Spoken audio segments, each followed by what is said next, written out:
কিয়ামতের ময়দানে ওই বিভীষিকাময় সময়ে মুসিবতের কালে মানুষগুলো পাগল হয়ে বিশ্বনবীকে খুঁজতে আরম্ভ করবে। সবাই মিলে বিশ্বনবীর কাছে যেয়ে বলবে, ইয়া রাহমাতাল লিল আলামিন। দেখেন আমাদের কি অবস্থা, আজকে কেউ সুপারিশ করতে পারবে না।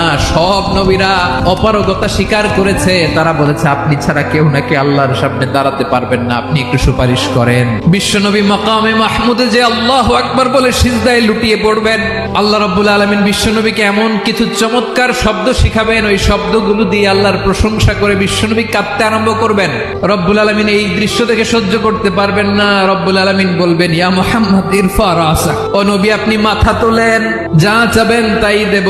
ওয়াশফা তুশাফা, যার জন্য সুপারিশ করবেন তার সুপারিশ কবুল করে নেব। প্রতিটি নবী বলবেন, নফসি নফসি, আল্লাহ তুমি আমারে বাঁচাও, আমারে বাঁচাও। বিশ্বনবী মাথা তুলবেন, তুলে বলবেন, রব্বি হাবলি উম্মতি, আল্লাহ তুমি আমার গুনাহগার উম্মতকে